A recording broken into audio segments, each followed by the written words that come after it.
Malam terasa begitu panjang.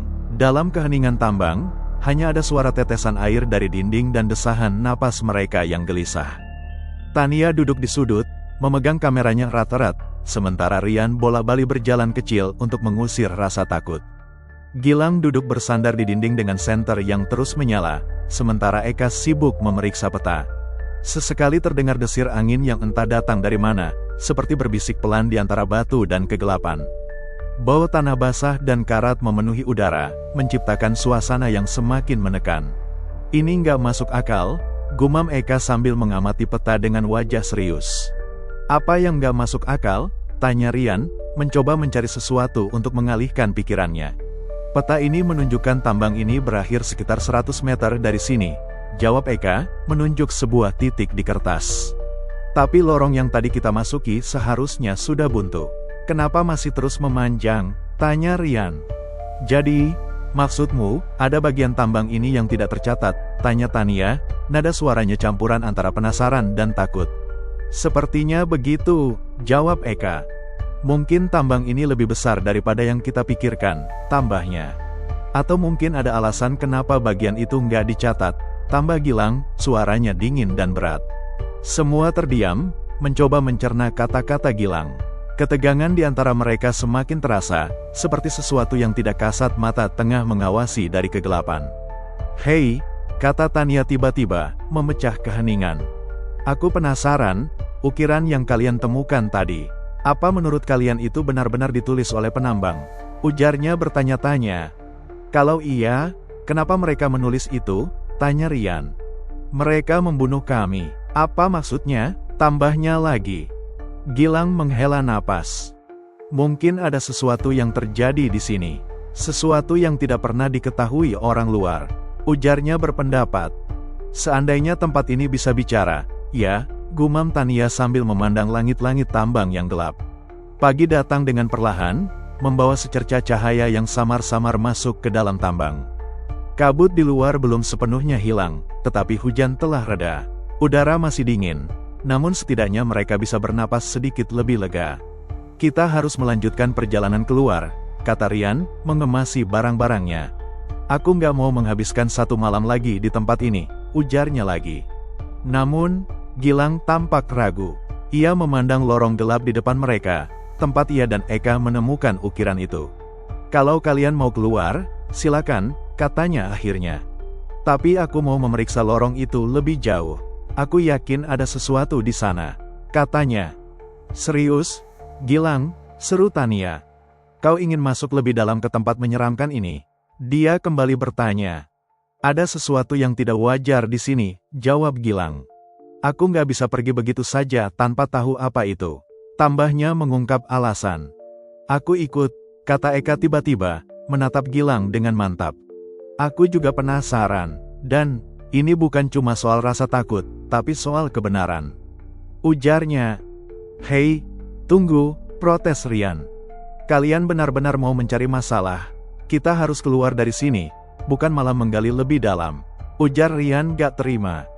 Tania terlihat bingung. Di satu sisi, ia tidak ingin berpisah dari kelompok, tetapi di sisi lain, ia juga merasa penasaran. Akhirnya, ia menghela napas. Kalau kalian nekat, aku ikut. Aku nggak mau sendirian di luar, kata Tania akhirnya. Hah, Rian mendesah keras. Baiklah, baiklah, tapi kalau kita menemukan sesuatu yang aneh, aku nggak mau tahu. Langsung keluar, oke, ujar Rian seolah mengajukan syarat. Dengan peralatan yang terbatas, mereka mulai memasuki lorong itu lagi. Kali ini, mereka berjalan lebih jauh, mengikuti jejak kaki yang ditemukan Gilang sebelumnya. Cahaya dari senter mereka seperti tertelan oleh dinding batu yang terus menyempit, seolah menuntun mereka ke dalam rahasia yang sudah lama terkubur. Setelah berjalan sekitar 30 menit, mereka tiba di sebuah ruang terbuka yang luas. Ruangan itu seperti aula besar dengan dinding-dinding batu yang penuh retakan. Udara di ruangan itu lebih dingin dan lembab, dan setiap langkah mereka menggema panjang.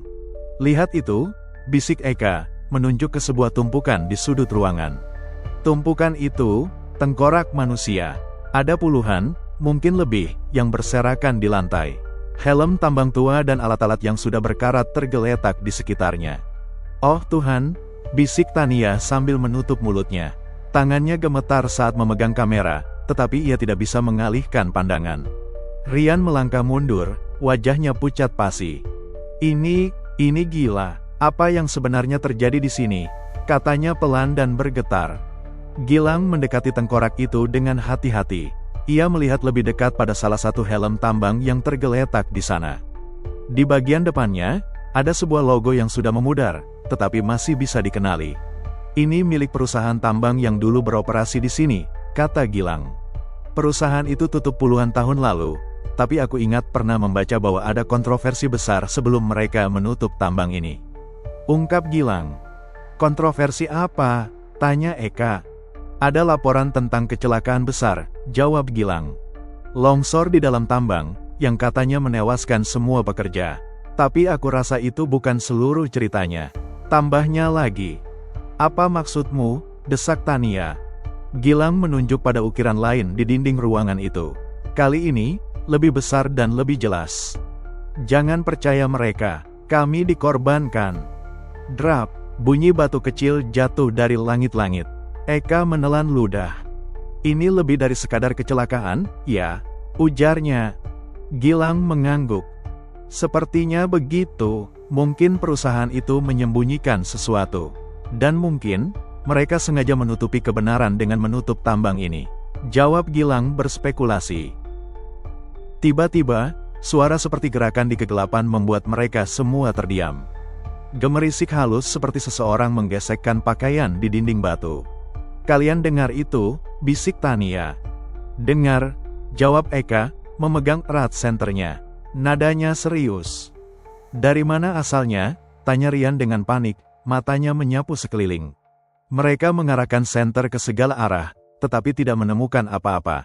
Namun, perasaan bahwa mereka tidak sendirian semakin kuat. Suara seperti bisikan samar mulai terdengar, nyaris seperti ratapan, atau doa.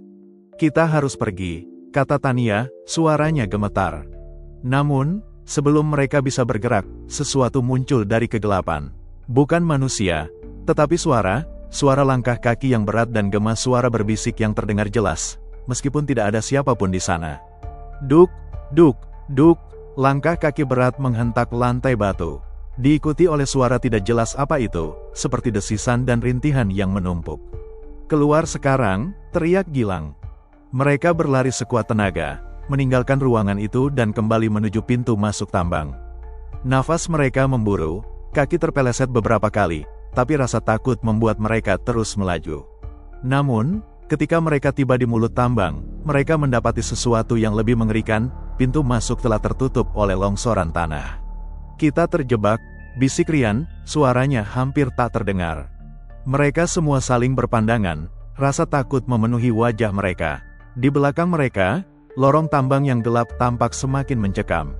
Dan di saat itu, mereka sadar bahwa apapun yang tersembunyi di tambang ini, mungkin tidak akan membiarkan mereka pergi begitu saja.